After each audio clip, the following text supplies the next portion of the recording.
As soon as in November, 100 Guangdong cars with permits can enter the city's urban area each day, staying up to 3 days. 68-year-old Martin Liao becomes the latest LegCo member to give up another term in the legislature. And Chief Executive Zhang Li describes the wave of retirement of LegCo members a natural renewal process.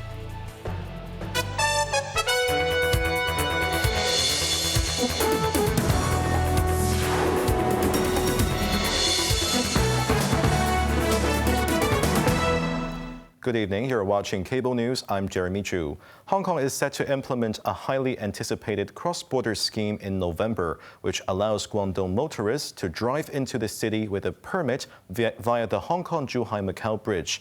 The scheme will operate under two options: urban area access or border parking. Bess Leon has more details.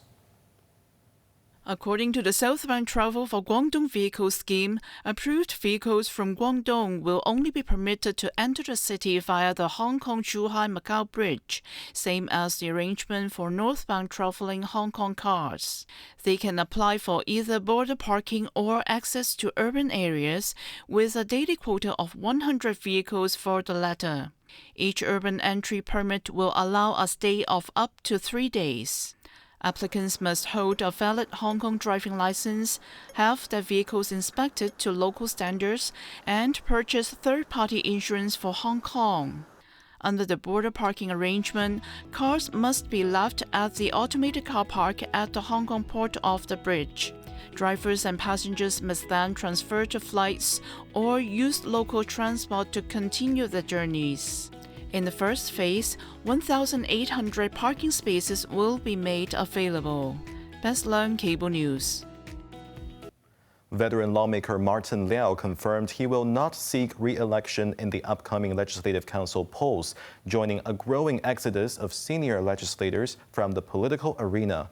Quentin Yang tells us more. Liao, 68, who have served 3 terms in the LegCo, stated his decision was to pass on the baton and focus on other work.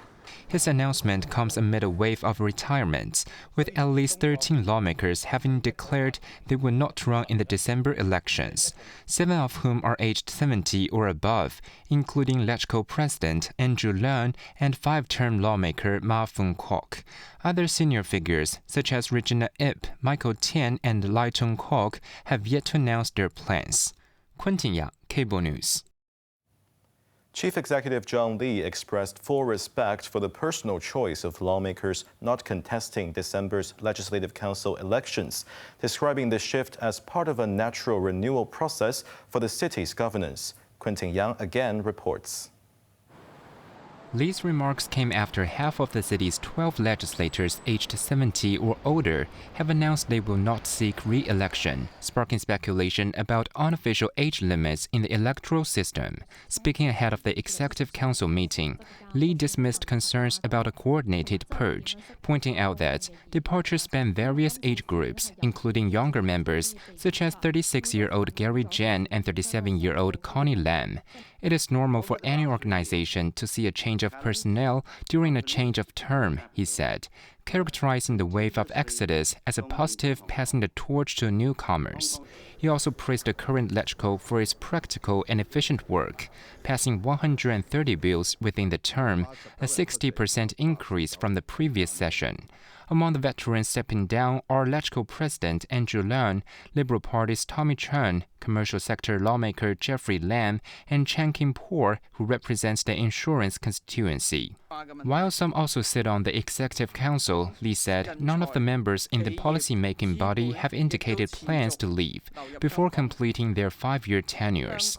The election, scheduled for December 7th, will be the second under Beijing's 2021 Patriots-only electoral overhaul. Li encouraged patriots committed to serving Hong Kong to join the race, underscoring the government's reliance on LegCo to advance key policies. Quentin Yang, Cable News. After 7 years of preparation, the city's first Chinese medicine hospital will open its doors in phases starting December 11th. Details will be outlined by the Health Bureau in a press conference later this week, followed by public awareness campaigns. Speaking ahead of the Executive Council meeting, Chief Executive Zhang Li said the hospital, which is funded by the government, will offer subsidized services. It will be operated by the Hong Kong Baptist University and regulated by the Health Bureau. He outlined 3 core functions for the new hospital. First, to provide diverse, high-quality Chinese medicine services, starting with outpatient and day patient care. Once fully operational, its 400 beds and clinics are projected to serve 400,000 patients annually. Second, to create new opportunities to develop the medical practice by collaborating with local universities. And third, to help promote Chinese medicine globally, showcasing its strengths and fostering exchange with mainland and international partners. Looking ahead, the city leader confirmed that the SAR's first-ever Chinese medicine development blueprint will be released by year-end, aiming to enhance healthcare for residents and position Hong Kong as a global gateway for the practice. The government announced a slate of senior official appointments. Among all, Vicky Kwok, currently the chief executive's private secretary, will take the helm of the government logistics department starting October 27th, succeeding Carlson Chan, who commenced pre-retirement leave last month amid a scandal over the procurement of counterfeit bottled water. Quentin Yang reports. Kwok's appointment was announced along with other senior official changes. In a statement, Secretary for Civil Service Ingrid Yuan expressed confidence that Kwok, a seasoned administrative officer, would provide professional and efficient services in her new role. Carlson Chan's exit follows a controversy where the department awarded a government contract for bottled drinking water to a supplier providing counterfeit products. Speaking in the same statement, Yuan thanked him for rendering over 30 years of loyal and dedicated service to the community and making a significant contribution to the government. Previously, the government confirmed that Chan's departure is for normal arrangement of pre-retirement leave.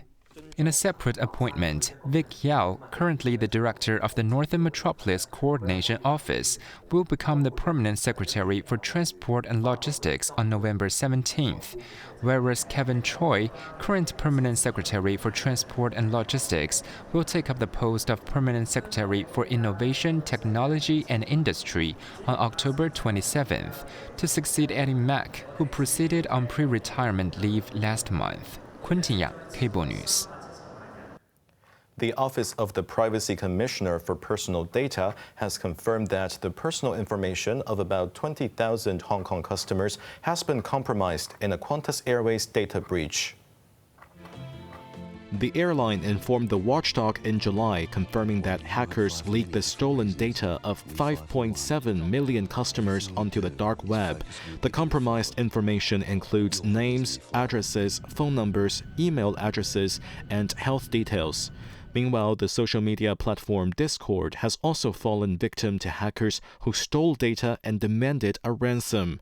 The breach involves the identity document photos of roughly 70,000 users globally, alongside the last 4 digits of some users' credit card numbers and their transaction histories. The PCPD has proactively contacted Discord to acquire the details concerning Hong Kong users involved in the incident. Amid escalating U.S.-China trade tensions, the Ministry of Transport will impose special port fees on United States vessels starting today, in response to similar measures introduced by Washington. Ships owned or operated by U.S. enterprises, organizations, or individuals, as well as those flying the American flag, will be charged 400 Chinese yuan per net ton each time they dock at Chinese ports. The fee will increase to 640 Chinese yuan per net ton from April 17th next year, followed by further rises to 880 yuan in 2027 and 1,120 yuan in 2028. No vessel will be charged more than 5 times in a single year. Exemptions apply to ships built in China, empty ships entering for repair purposes, and other deemed to be exempt. In a historic diplomatic breakthrough, U.S. President Donald Trump and the leaders of Egypt, Qatar, and Turkey have signed a declaration for bringing peace to Gaza, though analysts caution fragility of the deal. Quentin Yang reports. Trump announced dual leaders from nearly 30 countries at the Peace Summit in Egypt. that the historic dawn of a new Middle East has arrived, with peace in place. The agreement, dubbed the Trump Peace Agreement, serves as the formal international endorsement of the first phase of its 20-point peace plan, which had taken effect last Friday. While it stops short of endorsing Palestinian statehood, the deal marks a significant shift in the U.S. stance. Today, for the first time anyone can remember, we have a once-in-a-lifetime chance to put the old feuds and bitter hatreds behind us. This has brought the people together. This is the first time the Middle East crisis has brought people together as opposed to driving them apart. The summit nearly faltered when Israeli Prime Minister Benjamin Netanyahu cancelled his attendance last minute. Citing a Jewish holiday, the report suggests political pressures played a role. Turkish President Recep Tayyip Erdogan had threatened to boycott if Netanyahu attended. Hamas was not present either. All the while, the agreement's first phase has been proceeding well, which has seen Hamas releasing the last 20 living hostages and Israel freeing nearly 2,000 Palestinian prisoners. However, Hamas was accused of breaching the deal for returning only 4 bodies of the 28 deceased hostages, saying more time is needed. Furthermore, critical long-term questions, such as Hamas's disarmament and Gaza's future governance, remain unanswered. Experts caution that the peace remains fragile without concrete mechanisms for implementation. Quentin Yang, Cable News.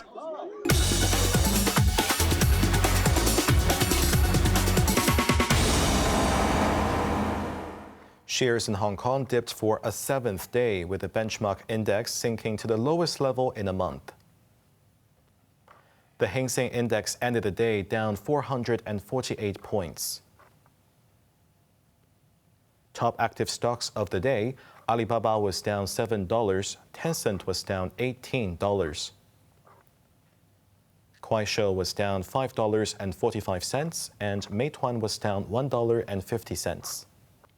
In his second visit to mainland this year, Apple's Chief Executive Officer Tim Cook made a surprise appearance in an Apple Store livestream on the short video platform Douyin, aiming to boost the China launch of Apple's new eSIM-only iPhone Air. Best Learn shares more. Cook's first stop in Shanghai was visiting a themed exhibition for the popular character Labubu. He was welcomed by Wang Ling, Chief Executive Officer of Pop Mart, and the character's designer, Ka-Sing Long. Long explained his creative work to Cook, sketching Labubu on an iPad and presenting him with a special Labubu wearing glasses as a gift. Embracing local customs, Cook also took part in a live streaming e-commerce session on Douyin, the mainland's version of TikTok, to generate excitement for the iPhone Air. I just arrived in Shanghai this afternoon and had a chance to stop by one of our stores. It's great to connect with our teams and our customers. Every time I visit, I get such a warm welcome here that I love it. He was also seen taking selfies with other Apple staff using the new device, highlighting his favorite photography features.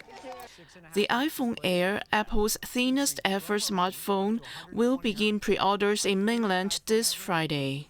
As the model supports only eSIM and has no physical SIM tray, it was initially unavailable for release in the mainland. However, with the 3 major Chinese telecom operators gradually receiving eSIM operational approval, Apple is now able to offer the iPhone Air to the market. On to the weather now. Mainly fine, isolated showers tomorrow morning, hot during the day with temperatures ranging between 27 and 32 degrees. Moderate easterly winds. That's our news tonight. I'm Jeremy Zhu. Thanks for watching and good night.